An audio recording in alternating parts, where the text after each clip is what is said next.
Good morning student. आज हम पढ़ेंगे उत्पाद नियोजन एवं विकास के घटक, components of product planning and development. इसे उत्पाद नियोजन एवं विकास का क्षेत्र भी कहते हैं, scope of product planning and development. उत्पाद नियोजन एवं विकास एक व्यापक कार्य है, काफ़ी व्यापक कार्य है उत्पाद नियोजन एवं विकास, जिसके क्षेत्र में निम्न क्रियाओं को शामिल किया जाता है। उसमें पहला है अनुसंधान या रिसर्च। उत्पाद नियोजन के लिए विभिन्न प्रकार के अनुसंधान करने होते हैं, जो इस प्रकार है। उसके अंतर्गत आता है उपभोक्ता अनुसंधान, उपभोक्ता अभिप्रेरण अनुसंधान और उत्पाद अनुसंधान। उपभोक्ता अनुसंधान, जिसके अंतर्गत उपभोक्ताओं की इच्छाओं एवं आवश्यकताओं का पूर्ण ज्ञान किया जाता है या पता लगाया जाता है। सेकंड आता है उपभोक्ता अभिप्रेरण अनुसंधान। ये अनुसंधान के अंतर्गत किए जाने वाले कार्य हैं। उसमें सेकंड है उपभोक्ता अभिप्रेरण अनुसंधान, जिससे उपभोक्ता की क्रय प्रेरणाओं को ज्ञात किया जाता है। इससे उत्पाद के लक्षणों को निर्धारित करने में सुविधा रहती है कि हम किस प्रकार का उत्पाद बनाएं। एक कंज्यूमर किस प्रकार के प्रोडक्ट से प्रेरित होता है या वो क्या चाहता है प्रोडक्ट में, उस चीज़ का पता लगाने के बाद हम उत्पाद के लक्षणों में सुधार कर सकते हैं, उत्पाद में वही लक्षण डेवलप कर सकते हैं। थर्ड आता है उत्पाद अनुसंधान, जिससे विद्यमान उत्पादों का मूल्यांकन करने तथा उनमें सुधार करने की आवश्यकता को निर्धारित किया जा सकता है। अब हमारा सेकंड पॉइंट आता है आवश्यकताओं एवं इच्छाओं का निर्धारण। Determining need, wants, etc। उपयुक्त अनुसंधान के परिणामों के आधार पर उपभोक्ताओं की इच्छाओं, आवश्यकताओं, पसंद नापसंद, वरीयताओं आदि को निर्धारित किया जाता है। तीसरा आता है उत्पाद लक्षणों का निर्धारण, डिटरमाइनिंग प्रोडक्ट एट्रीब्यूट्स। उत्पाद नियोजन एवं विकास के अंतर्गत उत्पाद लक्षणों का निर्धारण भी सम्मिलित है। उत्पाद किस्म, रंग, डिजाइन, आकार, ब्रांड, ट्रेडमार्क, पैकेजिंग आदि प्रमुख उत्पाद लक्षण हैं। अब आता है नेक्स्ट पॉइंट, उत्पाद नवकरण, प्रोडक्ट इनोवेशंस। उत्पाद नियोजन एवं विकास के लिए उत्पाद नवकरण परम आवश्यक है या बहुत आवश्यक है। नवाचार से तात्पर्य, बहुत ही इंपॉर्टेंट पॉइंट है नवाचार, इनोवेशन। नवाचार से तात्पर्य किसी नए विचार या नए उत्पाद या नई उत्पाद प्रक्रिया या नए कच्चे माल को अपनाने से है, जिससे नए, अधिक अच्छे एवं सुविधाजनक उत्पादों का विकास किया जा सके। इसके परिणाम स्वरूप संस्था के संतुष्ट ग्राहकों की संख्या, कुल विक्रय, लाभों एवं ख्याति में अभिवृद्धि होती है। नवकरण या इनोवेशन हम तीन प्रकार से कर सकते हैं। नवीन उत्पादों या सेवाओं का सृजन एवं विकास के माध्यम से, नवीन उत्पादों या सेवाओं के रूप में सुधार एवं विकास करके, और विद्यमान प्रक्रियाओं में सुधार एवं विकास के माध्यम से हम नवकरण कर सकते हैं, इनोवेशन कर सकते हैं। फिफ्थ पॉइंट आता है उत्पाद की जांच, विपणन, टेस्ट मार्केटिंग ऑफ प्रोडक्ट। उत्पादों के व्यावसायिक आधार पर उत्पादन से पूर्व उनकी जांच, विपणन, टेस्ट मार्केटिंग की जाती है। इसका तात्पर्य यह है कि किसी नए उत्पाद का व्यवसायीकरण करने से पहले कुछ इकाइयों का उत्पादन करके किसी एक विशिष्ट बाजार या उपभोक्ताओं के वर्ग में विक्रय किया जाता है। यदि उस बाजार में उसके अपेक्षित परिणाम आते हैं तो उस उत्पाद का व्यावसायिक उत्पादन किया जाता है, अन्यथा उसमें सुधार किया जाता है अथवा उस उत्पाद के उत्पादन के विचार का ही परित्याग कर दिया जाता है कि इस उत्पाद को, प्रोडक्ट को उत्पादित ही नहीं करना है, मार्केट में नहीं लाना है। 6 पॉइंट आता है उत्पाद का व्यवसायीकरण, कमर्शलाइजेशन ऑफ प्रोडक्ट।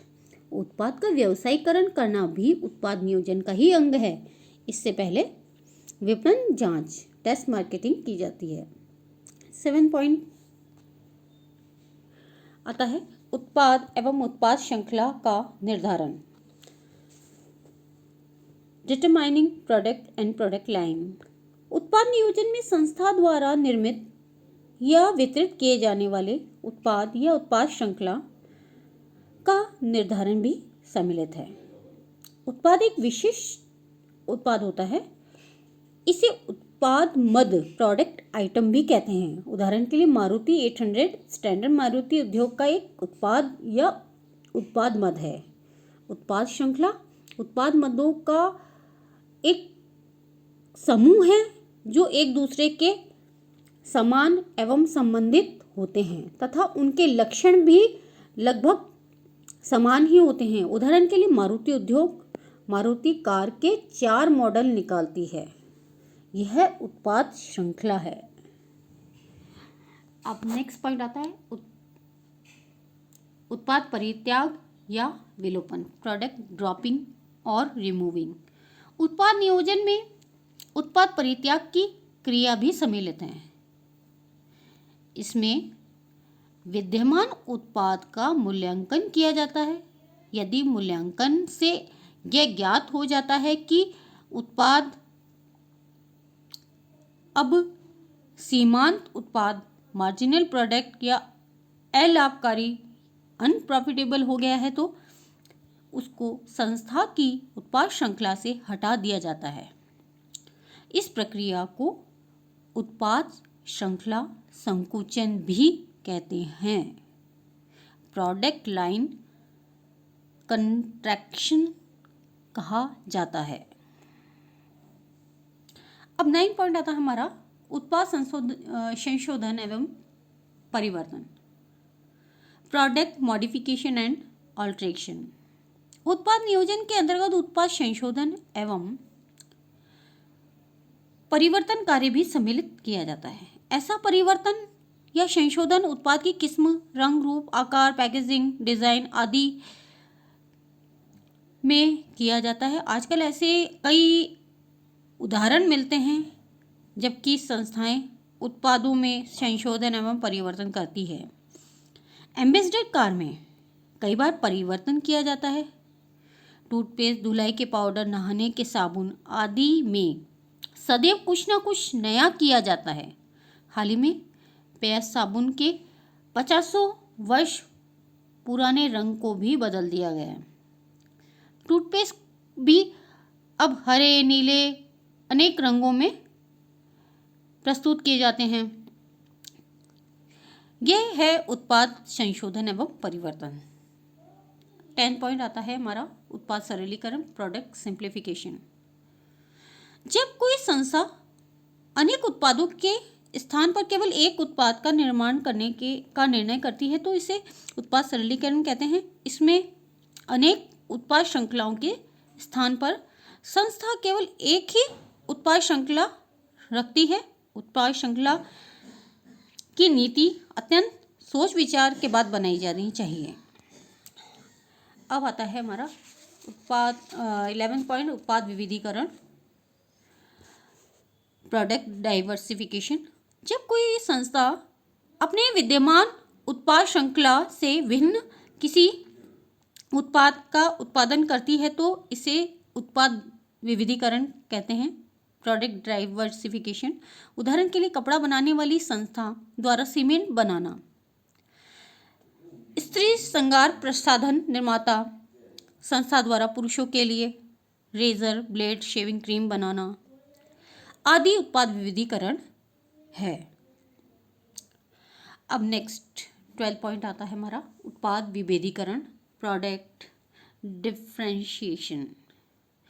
उत्पाद नियोजन एवं विकास के अंतर्गत उत्पाद विभेदीकरण का कार्य भी सम्मिलित किया जाता है। उत्पाद विभेदीकरण वह प्रक्रिया है जिसके अंतर्गत कोई भी संस्था अपने उत्पादों को अन्य संस्था के उत्पादों से भिन्न बनाने का प्रयास करती है।